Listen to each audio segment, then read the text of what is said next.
ಓಂ ಶಾಂತಿ. ವಾಣಿ date 24/7/2025. ಪ್ರಾತಃ ಮುರಳಿ. ಓಂ ಶಾಂತಿ. ಬಾಪ್ ದಾದಾ ಮಧುಬನ. ಮಧುರ ಮಕ್ಕಳೇ, ನೀವು ಈ ವಿದ್ಯೆಯಿಂದ ತಮ್ಮ ಶಾಂತಿಧಾಮದ ಮೂಲಕ ಸುಖಧಾಮಕ್ಕೆ ಹೋಗುತ್ತೀರಿ. ಇದೇ ನಿಮ್ಮ ಗುರಿಧ್ಯೇಯವಾಗಿದೆ. ಇದನ್ನೆಂದೂ ಮರೆಯಬಾರದು. ಪ್ರಶ್ನೆ: ನೀವು ಮಕ್ಕಳೇ ಸಾಕ್ಷಿಯಾಗಿ ಈ ಸಮಯದ ನಾಟಕದ ಯಾವ ದೃಶ್ಯವನ್ನು ನೋಡುತ್ತಿದ್ದೀರಿ? ಉತ್ತರ: ಈ ಸಮಯದ ನಾಟಕದಲ್ಲಿ ಸಂಪೂರ್ಣ ದುಃಖದ ದೃಶ್ಯವಿದೆ.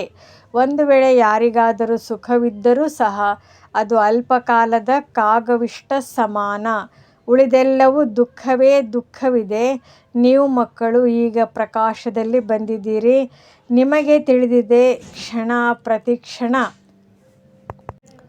ಬೇಹದ್ದಿನ ಸೃಷ್ಟಿಚಕ್ರವು ಸುತ್ತುತ್ತಾ ಇರುತ್ತದೆ.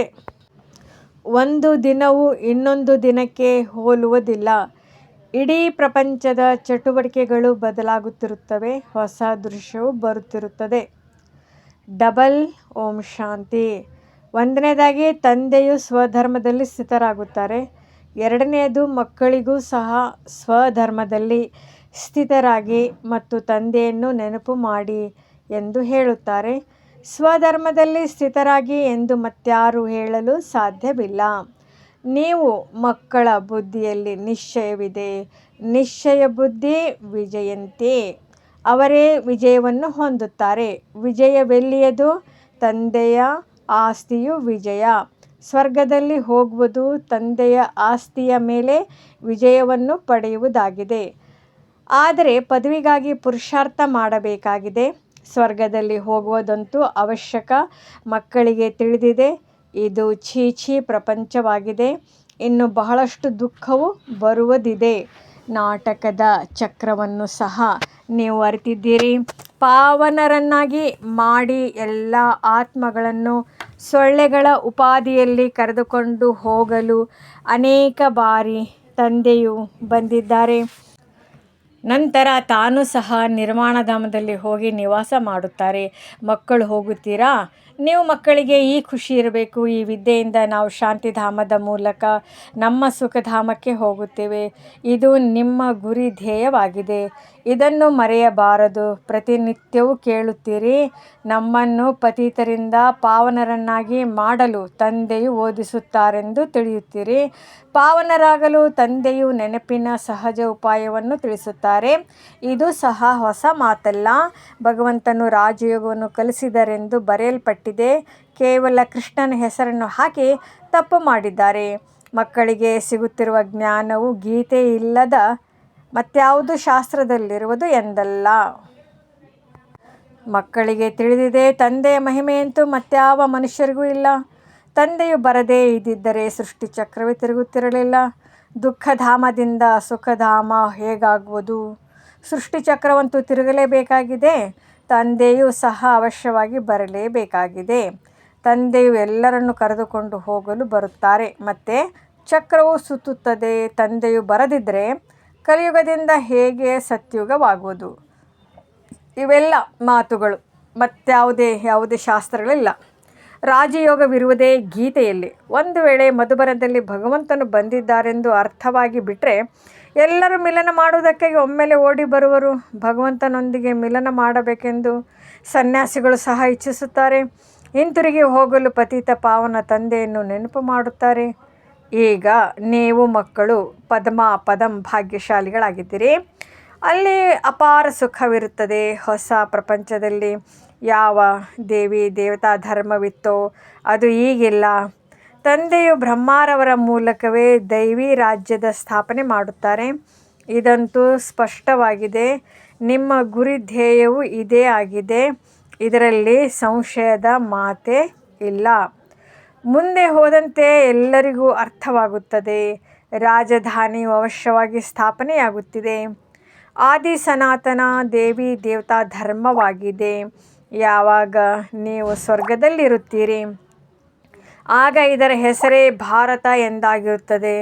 ನಂತರ ನೀವು ನರಕದಲ್ಲಿ ಬಂದಾಗ ಹಿಂದೂಸ್ಥಾನವೆಂಬ ಹೆಸರು ಬರುತ್ತದೆ. ಇಲ್ಲಿ ಎಷ್ಟೊಂದು ದುಃಖವೇ ದುಃಖವಿದೆ. ಈಗ ಈ ಸೃಷ್ಟಿಯು ಬದಲಾಗುತ್ತದೆ. ನಂತರ ಸ್ವರ್ಗದಲ್ಲಿ ಸುಖಧಾಮವಿರುತ್ತದೆ. ಈ ಜ್ಞಾನವು ನೀವು ಮಕ್ಕಳಿಗೇ ಇದೆ. ಪ್ರಪಂಚದಲ್ಲಿ ಮನುಷ್ಯರು ಏನನ್ನೂ ತಿಳಿದುಕೊಂಡಿಲ್ಲ. ಸ್ವಯಂ ತಂದೆ ಹೇಳುತ್ತಾರೆ, ಈಗ ಅಂಧಕಾರ ರಾತ್ರಿಯಾಗಿದೆ. ರಾತ್ರಿಯಲ್ಲಿ ಮನುಷ್ಯರು ಹುಡುಕಾಡುತ್ತಿರುತ್ತಾರೆ. ನೀವು ಮಕ್ಕಳು ಬೆಳಕಿನಲ್ಲಿದ್ದೀರಿ. ಇದನ್ನು ಸಹ ಸಾಕ್ಷಿಯಾಗಿ ಬುದ್ಧಿಯಲ್ಲಿ ಧಾರಣೆ ಮಾಡಿಕೊಳ್ಳಬೇಕಾಗಿದೆ. ಕ್ಷಣ ಪ್ರತಿ ಕ್ಷಣ ಬೇಹದ್ದಿನ ಸೃಷ್ಟಿ ಚಕ್ರವು ಸುತ್ತುತ್ತಿರುತ್ತದೆ. ಒಂದು ದಿನವೂ ಇನ್ನೊಂದು ದಿನಕ್ಕೆ ಹೋಲುವುದಿಲ್ಲ. ಇಡೀ ಪ್ರಪಂಚದ ಪಾತ್ರವು ಬದಲಾಗುತ್ತಿರುತ್ತದೆ. ಹೊಸ ದೃಶ್ಯವು ಬರುತ್ತಿರುತ್ತದೆ. ಈ ಸಮಯದಲ್ಲಿರುವುದೇ ಸಂಪೂರ್ಣ ದುಃಖದ ದೃಶ್ಯ. ಒಂದು ವೇಳೆ ಸುಖವಿದ್ದರೂ ಸಹ ಅದು ಕಾಗವಿಷ್ಟ ಸಮಾನ. ಉಳಿದಂತೆ ದುಃಖವೇ ದುಃಖವಿದೆ. ಈ ಜನ್ಮದಲ್ಲಿ ಸ್ವಲ್ಪ ಸುಖವಿದ್ದರೂ ಸಹ ಇನ್ನೊಂದು ಜನ್ಮದಲ್ಲಿ ದುಃಖ. ಈಗ ನೀವು ಮಕ್ಕಳ ಬುದ್ಧಿಯಲ್ಲಿದೆ. ನಾವೀಗ ಮನೆಗೆ ಹೋಗುತ್ತೇವೆ. ಇದರಲ್ಲಿ ಪಾವನರಾಗುವ ಪರಿಶ್ರಮ ಪಡಬೇಕಾಗಿದೆ. ಶ್ರೀ ಶ್ರೀ ತಂದೆಯು ಶ್ರೀ ಲಕ್ಷ್ಮೀನಾರಾಯಣರಾಗುವ ಶ್ರೀಮತವನ್ನು ಕೊಟ್ಟಿದ್ದಾರೆ. ಹೇಗೆ ಬ್ಯಾರಿಸ್ಟರ್ ಆಗಿ ಎಂದು ಮತ ಕೊಡುತ್ತಾರೆ. ಈಗ ತಂದೆಯು ಸಹ ಹೇಳುತ್ತಾರೆ, ಶ್ರೀಮತದಿಂದ ನೀವು ಈ ದೇವತೆಗಳಾಗಿ ತಮ್ಮೊಂದಿಗೆ ತಾವು ಕೇಳಿಕೊಳ್ಳಿ. ನನ್ನಲ್ಲಿ ಯಾವುದೇ ಅವಗುಣವೂ ಇಲ್ಲ ತಾನೇ. ಈ ಸಮಯದಲ್ಲಿ ಹಾಡುತ್ತಾರೆ, ನಾನು ನಿರ್ಗುಣನಲ್ಲಿ ಯಾವುದೇ ಗುಣವಿಲ್ಲ. ತಾವೇ ದಯೆ ತೋರಿಸಿ ಎಂದು. ದಯೆ ಅರ್ಥಾತ್ ಅನುಕಂಪ. ತಂದೆಯು ತಿಳಿಸುತ್ತಾರೆ, ಮಕ್ಕಳೇ, ನಾನಂತೂ ಯಾರ ಮೇಲೂ ದಯೆ ತೋರಿಸೋದಿಲ್ಲ. ಪ್ರತಿಯೊಬ್ಬರೂ ತಮ್ಮ ಮೇಲೆ ತಾವೇ ದಯೆ ತೋರಿಸಿಕೊಳ್ಳಬೇಕಾಗಿದೆ. ಈ ನಾಟಕವು ಮಾಡಲ್ಪಟ್ಟಿದೆ. ನಿರ್ದಯಿ ಆದ ರಾವಣನು ನಿಮ್ಮನ್ನು ದುಃಖದಲ್ಲಿ ಕರೆದುಕೊಂಡು ಹೋಗುತ್ತಾನೆ. ಇದು ಸಹ ಡ್ರಾಮಾದಲ್ಲಿ ನಿಗದಿಯಾಗಿದೆ. ಇದರಲ್ಲಿ ರಾವಣನದು ಸಹ ದೋಷವಿಲ್ಲ. ತಂದೆಯು ಬಂದು ಕೇವಲ ಸಲಹೆ ಕೊಡುತ್ತಾರೆ. ಇದೇ ಅವರ ದಯೆಯಾಗಿದೆ. ಬಾಕಿ ಈ ರಾವಣ ರಾಜ್ಯವಂತೂ ಕಲ್ಪದ ನಂತರವೂ ನಡೆಯುವುದು. ನಾಟಕವು ಅನಾದಿಯಾಗಿದೆ. ಇದರಲ್ಲಿ ರಾವಣನದು ದೋಷವಿಲ್ಲ, ಮನುಷ್ಯರದು ದೋಷವಿಲ್ಲ. ಚಕ್ರವು ಸುತ್ತಲೇಬೇಕಾಗಿದೆ. ರಾವಣನಿಂದ ಬಿಡಿಸಿಕೊಳ್ಳುವುದಕ್ಕಾಗಿ ತಂದೆಯು ಯುಕ್ತಿಗಳನ್ನು ತಿಳಿಸುತ್ತಿರುತ್ತಾರೆ. ರಾವಣನ ಮತದಂತೆ ನೀವು ಎಷ್ಟೊಂದು ಪಾಪಾತ್ಮರಾಗಿದ್ದೀರಿ. ಈಗ ಹಳೆಯ ಪ್ರಪಂಚವಿದೆ. ನಂತರ ಅವಶ್ಯವಾಗಿ ಹೊಸ ಪ್ರಪಂಚವು ಬರುವುದು. ಚಕ್ರವಂತೂ ತಿರುಗುವುದಲ್ಲವೇ. ಸತ್ಯುಗವು ಪುನಃ ಅವಶ್ಯವಾಗಿ ಬರಬೇಕಾಗಿದೆ. ಈಗ ಸಂಗಮ ಯುಗವಾಗಿದೆ. ಮಹಾಭಾರತ ಯುದ್ಧವು ಸಹ ಈ ಸಮಯದ್ದಾಗಿದೆ. ವಿನಾಶಕಾಲೇ ವಿಪರೀತ ಬುದ್ಧಿ ವಿನಶ್ಯಂತಿ. ಇದು ಆಗಲಿದೆ. ನಾವು ವಿಜಯಿಗಳಾಗಿ ಸ್ವರ್ಗದ ಮಾಲೀಕರಾಗುತ್ತೇವೆ. ಉಳಿದವರೆಲ್ಲರೂ ಆಗುವುದಿಲ್ಲ. ಇದನ್ನು ಸಹ ತಿಳಿದುಕೊಂಡಿದ್ದೀರಿ. ಪವಿತ್ರರಾಗದೆ ದೇವತೆಗಳಾಗುವುದು ಪರಿಶ್ರಮವಾಗಿದೆ. ಈಗ ತಂದೆಯಿಂದ ಶ್ರೇಷ್ಠ ದೇವತೆಗಳಾಗುವ ಶ್ರೀಮತವು ಸಿಗುತ್ತಿದೆ. ಇಂತಹ ಮತವು ಮತ್ತೆಂದೂ ಸಿಗುವುದಿಲ್ಲ. ತಂದೆ ಶ್ರೀಮತವನ್ನು ಕೊಡುವ ಪಾತ್ರವು ಸಹ ಸಂಗಮಯುಗದಲ್ಲಿಯೇ ಇದೆ, ಮತ್ತೆಲ್ಲಿಯೂ ಇಲ್ಲ. ಭಕ್ತಿ ಎಂದರೆ ಭಕ್ತಿ, ಅದಕ್ಕೆ ಜ್ಞಾನವೆಂದು ಹೇಳುವುದಿಲ್ಲ. ಆತ್ಮಿಕ ಜ್ಞಾನವನ್ನು ಜ್ಞಾನಸಾಗರ ಪರಮಾತ್ಮನೇ ಕೊಡುತ್ತಾರೆ. ಅವರ ಮಹಿಮೆಯೇ ಜ್ಞಾನಸಾಗರ, ಸುಖದ ಸಾಗರ ಎಂದಾಗಿದೆ. ತಂದೆಯು ಪುರುಷಾರ್ಥದ ಯುಕ್ತಿಗಳನ್ನು ತಿಳಿಸುತ್ತಾರೆ. ಈ ಗಮನ ಕೊಡಬೇಕು. ಈಗ ಅನುತ್ತೀರ್ಣರಾದರೆ ಕಲ್ಪ ಅನುತ್ತೀರ್ಣರಾಗುತ್ತೀರಿ. ಬಹಳ ದೊಡ್ಡ ಪೆಟ್ಟು ಬೀಳುವುದು. ಶ್ರೀಮತದಂತೆ ನಡೆಯದಿದ್ದರೆ ಪೆಟ್ಟು ಬೀಳುವುದು. ಬ್ರಾಹ್ಮಣರ ವೃಕ್ಷವು ಅವಶ್ಯವಾಗಿ ವೃದ್ಧಿಯಾಗಬೇಕಾಗಿದೆ. ಎಷ್ಟು ದೇವತೆಗಳ ವೃಕ್ಷವಿದೆಯೋ ಅಷ್ಟೇ ವೃದ್ಧಿಯಾಗುವುದು. ನೀವು ಪುರುಷಾರ್ಥ ಮಾಡಬೇಕು ಮತ್ತು ಮಾಡಿಸಬೇಕಾಗಿದೆ. ಈ ದೈವಿ ವೃಕ್ಷದ ಸಸಿಯು ನಾಟಿಯಾಗುತ್ತಾ ಇರುವುದು. ವೃಕ್ಷವು ದೊಡ್ಡದಾಗಿ ಬಿಡುವುದು. ನೀವು ಮಕ್ಕಳಿಗೆ ತಿಳಿದಿದೆ. ಈಗ ನಮ್ಮ ಕಲ್ಯಾಣವಾಗುತ್ತದೆ. ಪತಿತ ಪ್ರಪಂಚದಿಂದ ಪಾವನ ಪ್ರಪಂಚದಲ್ಲಿ ಹೋಗುವ ಕಲ್ಯಾಣವಾಗುತ್ತದೆ. ನೀವು ಮಕ್ಕಳ ಬುದ್ಧಿಯ ಬೀಗವು ಈಗ ತೆರೆದಿದೆ. ತಂದೆಯು ಬುದ್ಧಿವಂತರಿಗೂ ಬುದ್ಧಿವಂತರಲ್ಲವೇ. ನೀವೀಗ ತಿಳಿದುಕೊಳ್ಳುತ್ತೀರಿ. ಮತ್ತೆ ಮುಂದೆ ಹೋದಂತೆ ಯಾರ್ಯಾರ ಬೀಗವು ತೆರೆಯುತ್ತದೆಯೋ ನೋಡುತ್ತೀರಿ. ಇದು ಸಹ ನಾಟಕದಲ್ಲಿ ನಡೆಯುತ್ತಿರುತ್ತದೆ. ನಂತರ ಸತ್ಯುಗದಿಂದ ಪುನರಾವರ್ತನೆಯಾಗುವುದು. ಯಾವಾಗ ಲಕ್ಷ್ಮೀ ನಾರಾಯಣರು ಸಿಂಹಾಸನದ ಮೇಲೆ ಕುಳಿತುಕೊಳ್ಳುವರೋ ಆಗ ಸಂವತ್ಸರವು ಪ್ರಾರಂಭವಾಗುವುದು. ನೀವು ಸಹ ಬರೆಯುತ್ತೀರಿ, 1 ರಿಂದ 1250 ವರ್ಷಗಳವರೆಗೆ ಸ್ವರ್ಗವಿರುವುದು. ಎಷ್ಟು ಸ್ಪಷ್ಟವಾಗಿದೆ. ಸತ್ಯನಾರಾಯಣನ ಕಥೆಯಾಗಿದೆ. ಇದು ಅಮರನಾಥನ ಕಥೆಯಲ್ಲವೇ. ನೀವೀಗ ಸತ್ಯವಾದ ಅಮರನಾಥನ ಕಥೆಯನ್ನು ಕೇಳುತ್ತೀರಿ. ನಂತರ ಅದರ ಗಾಯನವು ನಡೆಯುತ್ತದೆ. ಹಬ್ಬಗಳೆಲ್ಲವೂ ಈ ಸಮಯದ್ದಾಗಿದೆ. ನಂಬರ್ 1 ಹಬ್ಬವು ಶಿವ ತಂದೆಯದ್ದಾಗಿದೆ. ಕಲಿಯುಗದ ನಂತರ ಪ್ರಪಂಚವನ್ನು ಪರಿವರ್ತನೆ ಮಾಡಲು ತಂದೆಯು ಖಂಡಿತ ಬರಬೇಕಾಗುವುದು. ಯಾರಾದರೂ ಚಿತ್ರಗಳನ್ನು ಸ್ಪಷ್ಟವಾಗಿ ನೋಡಿದ್ದೇ ಆದರೆ ಲೆಕ್ಕವು ಎಷ್ಟು ಸ್ಪಷ್ಟವಾಗಿ ಮಾಡಲ್ಪಟ್ಟಿದೆ. ಇದು ನಿಮಗಾಗಿಯೇ ಇದೆ. ಕಲ್ಪದ ಹಿಂದೆ ಎಷ್ಟು ಪುರುಷಾರ್ಥ ಮಾಡಿದ್ದೀರೋ ಅಷ್ಟನ್ನೇ ಅವಶ್ಯವಾಗಿ ಮಾಡುತ್ತಾರೆ.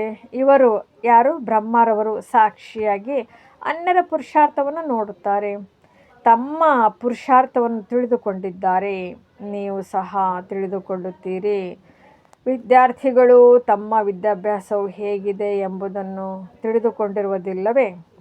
ನಾವು ಇಂತಹ ಸಬ್ಜೆಕ್ಟ್ನಲ್ಲಿ ಬಹಳ ಹಿಂದುಳಿದಿದ್ದೇವೆ ಎಂದು ಖಂಡಿತವಾಗಿ ಮನಸ್ಸು ತಿನ್ನುವುದೇ ಮತ್ತೆ ಅನುತ್ತೀರ್ಣರಾಗಿ ಬಿಡುತ್ತಾರೆ.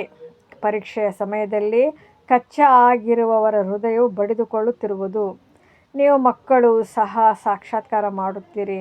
ಆದರೆ ಅನುತ್ತೀರ್ಣರಾದ ನಂತರ ಏನು ತಾನೇ ಮಾಡಲು ಸಾಧ್ಯ?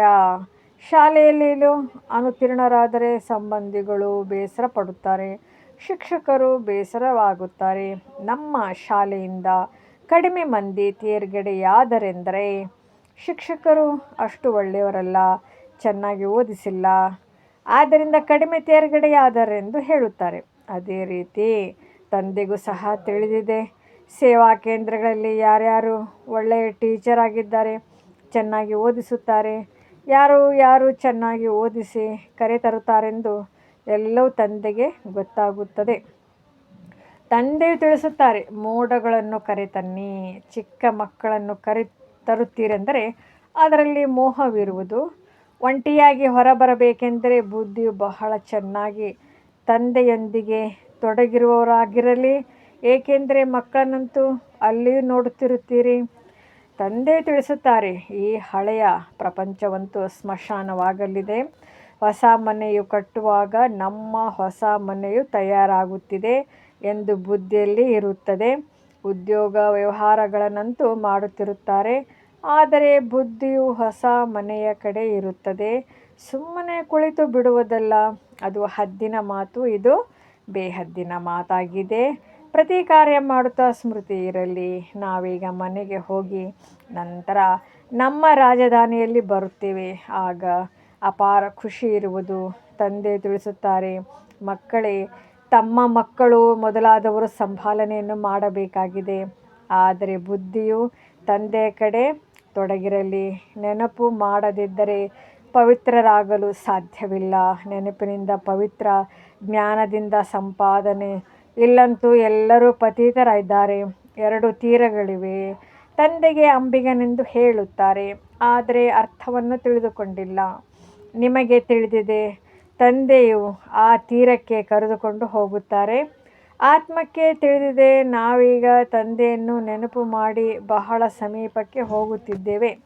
ಅಂಬಿಗ ಎಂಬ ಹೆಸರನ್ನು ಸಹ ಅರ್ಥಸಹಿತವಾಗಿ ಇಟ್ಟಿದ್ದೀರಲ್ಲವೇ? ಅಂಬಿಗನೇ, ನನ್ನ ದೋಣಿಯನ್ನು ಪಾರು ಮಾಡು ಎಂದು ಹೀಗೆ ಮಹಿಮೆ ಮಾಡುತ್ತಾರೆ. ಸತ್ಯುಗದಲ್ಲಿ ಈ ರೀತಿ ಹೇಳುತ್ತಾರೆ, ಕಲಿಯುಗದಲ್ಲಿ ಕೂಗುತ್ತಾರೆ. ನೀವು ಮಕ್ಕಳು ತಿಳಿದುಕೊಂಡಿದ್ದೀರಿ. ಬುದ್ಧಿಹೀನರಂತೂ ಇಲ್ಲಿ ಬರಬಾರದಾಗಿದೆ. ತಂದೆಯು ಇದನ್ನು ನಿಷೇಧಿಸಿದ್ದಾರೆ. ನಿಶ್ಚಯವಿಲ್ಲದವರನ್ನು ಎಂದೂ ಕರೆತರಬಾರದು. ಅಂಥವರು ಏನನ್ನೂ ತಿಳಿದುಕೊಳ್ಳುವುದಿಲ್ಲ. ಮೊದಲು ಅವರಿಗೆ 7 ದಿನಗಳ ಕೋರ್ಸನ್ನು ಕೊಡಿ. ಕೆಲವರಿಗಂತೂ 2 ದಿನಗಳಲ್ಲಿಯೇ ಬಾಣವು ನಾಟುತ್ತದೆ. ಅವರಿಗೆ ಇಷ್ಟವಾಗಿ ಬಿಟ್ಟರೆ ಮತ್ತೆ ಇದನ್ನು ಬಿಡುವುದಿಲ್ಲ. ನಾವು ಇನ್ನೂ 7 ದಿನಗಳ ಕಾಲ ಕಲಿಯುತ್ತೇವೆಂದು ಹೇಳುತ್ತಾರೆ. ಇವರು ಈ ಕುಲದವರೆಂದು ನಿಮಗೆ ಅರ್ಥವಾಗಿ ಬಿಡುತ್ತದೆ. ತೀಕ್ಷ್ಣ ಬುದ್ಧಿಯವರಾಗಿದ್ದರೆ ಅವರು ಯಾವುದೇ ಮಾತಿನ ಚಿಂತೆ ಮಾಡುವುದಿಲ್ಲ. ಒಂದು ನೌಕರಿಯು ಬಿಟ್ಟು ಹೋದರೆ ಇನ್ನೊಂದು ಸಿಗುವುದು. ಯಾರು ಬಹಳ ಪ್ರಿಯ ಮಕ್ಕಳಿದ್ದಾರೆಯೋ ಅವರ ನೌಕರಿಯು ಎಂದೂ ಬಿಟ್ಟು ಹೋಗುವುದಿಲ್ಲ. ತಾವೇ ಆಶ್ಚರ್ಯಚಕಿತರಾಗುತ್ತಾರೆ. ಬಾಬಾ, ನಮ್ಮ ಪತ್ನಿಯ ಬುದ್ಧಿಯ ಬೀಗವನ್ನು ತೆರೆಯಿರಿ ಎಂದು ಕೆಲವರು ಹೇಳುತ್ತಾರೆ. ಅದಕ್ಕೆ ತಂದೆ ತಿಳಿಸುತ್ತಾರೆ, ನನಗೆ ಇದನ್ನು ಹೇಳಬೇಡಿ. ನೀವು ಯೋಗ ಬಲದಲ್ಲಿದ್ದು ಕುಳಿತು ಅವರಿಗೆ ಜ್ಞಾನವನ್ನು ತಿಳಿಸಿ. ತಂದೆಯು ಬುದ್ಧಿಯನ್ನು ತೆಗೆಯುವರೆ ಹಾಗೆ ಮಾಡಿದ್ದಾದರೆ ಎಲ್ಲರೂ ಇದೇ ಕೆಲಸ ಮಾಡುತ್ತಿರುತ್ತಾರೆ. ಯಾವುದಾದರೂ ಒಂದು ಮಾತು ಲಾಭವಾಗಿದ್ದನ್ನು ಕೇಳಿದರೆ ಸಾಕು, ಅವರ ಹಿಂದೆ ಬೀಳುತ್ತಾರೆ. ಹೊಸ ಆತ್ಮವು ಬಂದಾಗ ಅವರ ಮಹಿಮೆಯು ಅವಶ್ಯವಾಗಿ ಹೊರಬರುವುದಲ್ಲವೇ? ನಂತರ ಅನೇಕರು ಅವರಿಗೆ ಅನುಯಾಯಿಗಳಾಗುತ್ತಾರೆ. ಆದ್ದರಿಂದ ಇವೆಲ್ಲ ಮಾತುಗಳನ್ನು ನೋಡಲೇಬಾರದು. ನೋಡಿಕೊಳ್ಳುವುದಾದರೆ ನಾನು ಎಷ್ಟು ಓದುತ್ತೇನೆಂದು ತಮ್ಮನ್ನು ತಾವು ನೋಡಿಕೊಳ್ಳಬೇಕಾಗಿದೆ. ಈ ತಂದೆಯು ಸಹ ತಮ್ಮೊಂದಿಗೆ ತಾನೇ ಚರ್ಚೆ ನಡೆಸುತ್ತಾರೆ. ತಂದೆಯನ್ನು ನೆನಪು ಮಾಡಿ ಎಂದು ಕೇವಲ ಹೇಳುವುದಾದರೆ ಇದನ್ನು ಮನೆಯಲ್ಲಿದ್ದು ಮಾಡಿಕೊಳ್ಳಬಹುದು. ಆದರೆ ತಂದೆಯು ಜ್ಞಾನಸಾಗರನಾಗಿದ್ದಾರೆ. ಅಂದ ಮೇಲೆ ಅವಶ್ಯವಾಗಿ ಜ್ಞಾನವನ್ನು ಕೊಡುವವರಲ್ಲವೇ? ಇದು ಮುಖ್ಯ ಮಾತಾಗಿದೆ. ಮನ್ಮನಾಭವ. ಜೊತೆಯಲ್ಲಿ ಸೃಷ್ಟಿಯ ಆದಿ ಮಧ್ಯ ಅಂತ್ಯದ ರಹಸ್ಯವನ್ನು ತಿಳಿಸುತ್ತಾರೆ. ಚಿತ್ರಗಳು ಸಹ ಈ ಸಮಯದಲ್ಲಿ ಬಹಳ ಒಳ್ಳೊಳ್ಳೆಯ ಚಿತ್ರಗಳು ಬಂದಿವೆ. ಅದರ ಅರ್ಥವನ್ನು ತಂದೆ ತಿಳಿಸುತ್ತಾರೆ. ವಿಷ್ಣುವಿನ ನಾಭಿಯಿಂದ ಬ್ರಹ್ಮನನ್ನು ತೋರಿಸುವುದೇಕೆ? ಇದು ಸರಿಯೇ ತಪ್ಪೇ ಎಂಬುದನ್ನು ತಂದೆ ತಿಳಿಸುತ್ತಾರೆ. ಮನೋಹರ ಚಿತ್ರಗಳನ್ನು ಸಹ ಬಹಳಷ್ಟು ರಚಿಸುತ್ತಾರಲ್ಲವೇ? ಕೆಲವು ಶಾಸ್ತ್ರಗಳಲ್ಲಿ ಚಕ್ರವನ್ನು ತೋರಿಸಿದ್ದಾರೆ. ಆದರೆ ಇದರ ಕಾಲಾವಧಿಯನ್ನು ಕೆಲವರು ಕೆಲವೊಂದು ರೀತಿಯಲ್ಲಿ ಬರೆದಿದ್ದಾರೆ. ಅನೇಕ ಮತಗಳಿವೆ ಅಲ್ಲವೇ? ಶಾಸ್ತ್ರಗಳಲ್ಲಿ ಹದ್ದಿನ ಮಾತುಗಳನ್ನು ಬರೆದಿದ್ದಾರೆ. ತಂದೆಯು ಬೇಹದ್ದಿನ ಮಾತನ್ನು ತಿಳಿಸುತ್ತಾರೆ. ಇಡೀ ಪ್ರಪಂಚದಲ್ಲಿ ರಾವಣ ರಾಜ್ಯವಿತ್ತು. ನಾವು ಹೇಗೆ ಪತಿತರಾದೆವು, ನಂತರ ಹೇಗೆ ಪಾವನರಾಗುತ್ತೇವೆ ಎಂಬುದು ನಿಮ್ಮ ಬುದ್ಧಿಯಲ್ಲಿದೆ. ನಂತರ ಕೊನೆಯಲ್ಲಿ ಅನ್ಯ ಧರ್ಮದವರು ಬರುತ್ತಾರೆ. ಬಹಳ ವಿಭಿನ್ನತೆ ಇದೆ. ಒಬ್ಬರು ಇನ್ನೊಬ್ಬರಿಗೆ ಹೋಲುವುದಿಲ್ಲ. ಒಂದೇ ರೂಪದವರು ಇಬ್ಬರಿರಲು ಸಾಧ್ಯವಿಲ್ಲ. ಇದು ಮಾಡಲ್ಪಟ್ಟ ನಾಟಕವಾಗಿದೆ. ಇದು ಪುನರಾವರ್ತನೆಯಾಗುತ್ತಿರುತ್ತದೆ. ತಂದೆಯು ಮಕ್ಕಳಿಗೆ ತಿಳಿಸಿಕೊಡುತ್ತಾರೆ. ಸಮಯವು ಇನ್ನೂ ಕಡಿಮೆಯಾಗುತ್ತಾ ಹೋಗುತ್ತದೆ ಅಂದಾಗ ತಮ್ಮ ಪರಿಶೀಲನೆ ಮಾಡಿಕೊಳ್ಳಿ. ನಾವು ಎಷ್ಟು ಖುಷಿಯಲ್ಲಿರುತ್ತೇವೆ. ನಾವು ಯಾವುದೇ ವಿಕರ್ಮವನ್ನು ಮಾಡಬಾರದು. ಬಿರುಗಾಳಿಗಳಂತೂ ಬರುತ್ತವೆ. ತಂದೆಯು ತಿಳಿಸುತ್ತಾರೆ, ಮಕ್ಕಳು ಅಂತರ್ಮುಖಿಯಾಗಿ ತಮ್ಮ ಚಾರ್ಟನ್ನು ಇಟ್ಟುಕೊಳ್ಳಿ. ಆಗ ನಿಮ್ಮಿಂದಾಗುವ ತಪ್ಪುಗಳನ್ನು ತಿದ್ದುಕೊಳ್ಳಲು ಸಾಧ್ಯ. ಹೀಗೆ ಮಾಡುವುದು ಯೋಗ ಬಲದಿಂದ ತಮ್ಮನ್ನು ಕ್ಷಮೆ ಮಾಡಿಕೊಂಡ ಹಾಗೆ. ತಂದೆಯು ಕ್ಷಮಿಸುವುದಿಲ್ಲ. ನಾಟಕದಲ್ಲಿ ಕ್ಷಮೆಯ ಶಬ್ದವೇ ಇಲ್ಲ. ನೀವು ನೆನಪಿನ ಪರಿಶ್ರಮ ಪಡಬೇಕು. ಮನುಷ್ಯರು ಪಾಪಗಳ ಶಿಕ್ಷೆಯನ್ನು ತಾವೇ ಭೋಗಿಸುತ್ತಾರೆ. ಕ್ಷಮೆಯ ಮಾತೇ ಇಲ್ಲ. ತಂದೆಯು ತಿಳಿಸುತ್ತಾರೆ, ಪ್ರತಿಯೊಂದು ಮಾತಿನಲ್ಲಿ ಪರಿಶ್ರಮ ಪಡಿ. ತಂದೆಯು ಆತ್ಮರಿಗೆ ಯುಕ್ತಿಯನ್ನು ತಿಳಿಸುತ್ತಾರೆ. ತಂದೆಯನ್ನು ಹಳೆಯ ರಾವಣನ ದೇಶದಲ್ಲಿ ಬನ್ನಿ, ನಾವು ಪತಿತರನ್ನು ಪಾವನ ಮಾಡಿ ಎಂದು ಕರೆಯುತ್ತಾರೆ. ಆದರೆ ಮನುಷ್ಯರು ತಿಳಿದುಕೊಂಡಿಲ್ಲ. ಅವರದು ಅಸುರಿ ಸಂಪ್ರದಾಯವಾಗಿದೆ. ನೀವು ಬ್ರಾಹ್ಮಣ ಸಂಪ್ರದಾಯ, ದೈವಿ ಸಂಪ್ರದಾಯದವರು ಆಗುತ್ತಿದ್ದೀರಿ. ಮಕ್ಕಳು ಪುರುಷಾರ್ಥವನ್ನು ಸಹ ನಂಬರ್ ವಾರ್ ಮಾಡುತ್ತಿದ್ದೀರಿ. ಪುರುಷಾರ್ಥದಲ್ಲಿಯೂ ಮಕ್ಕಳು ನಂಬರ್ ವಾರ್ ಮಾಡುತ್ತಾರೆ. ಇವರ ಅದೃಷ್ಟದಲ್ಲಿ ಇಷ್ಟೇ ಇದೆ ಎಂದು ಹೇಳಲಾಗುತ್ತದೆ. ತಮ್ಮ ಸಮಯವನ್ನು ವ್ಯರ್ಥ ಮಾಡುತ್ತಾರೆ. ಅಂಥವರು ಜನ್ಮಾಂತರ ಕಲ್ಪಾಂತರ ಶ್ರೇಷ್ಠ ಪದವಿಯನ್ನು ಪಡೆಯಲು ಸಾಧ್ಯವಿಲ್ಲ. ತಮಗೆ ತಾವೇ ನಷ್ಟವನ್ನುಂಟು ಮಾಡಿಕೊಳ್ಳಬಾರದು. ಏಕೆಂದರೆ ಈ ಸಮಯದಲ್ಲಿಯೇ ನಿಮ್ಮದು ಜಮಾ ಆಗುತ್ತದೆ. ನಂತರ ನಷ್ಟದಲ್ಲಿ ಹೊರಟು ಹೋಗುತ್ತೀರಿ. ರಾವಣ ರಾಜ್ಯದಲ್ಲಿ ಎಷ್ಟೊಂದು ನಷ್ಟವಾಗುತ್ತದೆ. ಒಳ್ಳೆಯದು. ಮಧುರ, ಅತಿ ಮಧುರ, ಅಗಲಿ ಮರಳಿ ಸಿಕ್ಕಿರುವ ಮಕ್ಕಳ ಪ್ರತಿ ಮಾತಾ ಪಿತಾ ಬಾಬ್ದಾದರವರ ನೆನಪು, ಪ್ರೀತಿ ಹಾಗೂ ಸುಪ್ರಭಾತ. ಆತ್ಮೀಯ ಮಕ್ಕಳಿಗೆ ಆತ್ಮೀಯ ತಂದೆಯ ನಮಸ್ತೆ. ಧಾರಣೆಗಾಗಿ ಮುಖ್ಯ ಸಾರ. ಮೊದಲನೇದು, ಅಂತರ್ಮುಖಿಯಾಗಿ ತಮ್ಮ ಪರಿಶೀಲನೆ ಮಾಡಿಕೊಳ್ಳಬೇಕು. ಏನೆಲ್ಲ ತಪ್ಪುಗಳಾಗುತ್ತವೆಯೋ ಅದನ್ನು ಹೃದಯಪೂರ್ವಕವಾಗಿ ಅರ್ಥ ಮಾಡಿಕೊಂಡು ಯೋಗ ಬಲದಿಂದ ಕ್ಷಮೆ ಮಾಡಿಕೊಳ್ಳಬೇಕಾಗಿದೆ. ತಮ್ಮ ಪರಿಶ್ರಮ ಪಡಬೇಕಾಗಿದೆ. ಎರಡನೇದು, ತಂದೆಯ ಯಾವ ಸಲಹೆ ಸಿಗುತ್ತದೆಯೋ ಅದರಂತೆಯೇ ಪೂರ್ಣ ನಡೆದು ತಮ್ಮ ಮೇಲೆ ತಾವೇ ದಯೆ ತೋರಿಸಿಕೊಳ್ಳಬೇಕಾಗಿದೆ. ಸಾಕ್ಷಿಯಾಗಿ ತನ್ನ ಮತ್ತು ಅನ್ಯರ ಪುರುಷಾರ್ಥವನ್ನು ನೋಡಬೇಕಾಗಿದೆ. ಎಂದೂ ತಮಗೆ ತಾವು ನಷ್ಟ ಮಾಡಿಕೊಳ್ಳಬಾರದು. ವರದಾನ: ವಿಶ್ವ ಕಲ್ಯಾಣದ ಭಾವನೆಯ ಮೂಲಕ ಪ್ರತಿಯೊಂದು ಆತ್ಮನ ಸುರಕ್ಷತೆಯ ಯೋಜನೆಯನ್ನು ಮಾಡುವಂತಹ ಸತ್ಯ ದಯಾ ಹೃದಯಿ ಭವ. ವರ್ತಮಾನ ಸಮಯದಲ್ಲಿ ಕೆಲವು ಆತ್ಮರು ತಮಗೆ ತಾವೇ ಸ್ವಯಂನ ಅಕಲ್ಯಾಣಕ್ಕೆ ನಿಮಿತ್ತರಾಗಿದ್ದಾರೆ. ಅವರಿಗಾಗಿ ದಯಾ ಹೃದಯಿಗಳಾಗಿ ಏನಾದರೂ ಯೋಜನೆ ಮಾಡಿರಿ.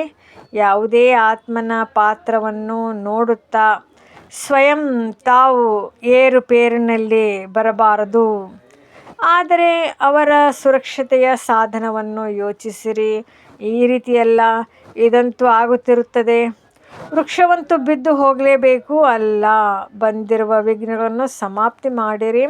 ವಿಶ್ವ ಕಲ್ಯಾಣಕಾರಿ ಅಥವಾ ವಿಶ್ವ ವಿಘ್ನ ವಿನಾಶಕ ಟೈಟಲ್ ಏನಿದೆ ಅದರ ಅನುಸಾರವಾಗಿ ಸಂಕಲ್ಪ, ವಾಣಿ ಮತ್ತು ಕರ್ಮದಲ್ಲಿ ದಯಾಹೃದಯಿಯಾಗಿ ವಾಯುಮಂಡಲವನ್ನು ಪರಿವರ್ತನೆ ಮಾಡುವುದರಲ್ಲಿ ಸಹಯೋಗಿ ಆಗಿರಿ.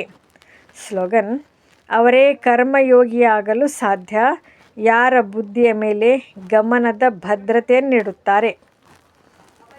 ಅವ್ಯಕ್ತ ಸೂಚನೆ: ಸಂಕಲ್ಪ ಶಕ್ತಿಯನ್ನು ಜಮಾ ಮಾಡಿ ಶ್ರೇಷ್ಠ ಸೇವೆಗೆ ನಿಮಿತ್ತರಾಗಿ.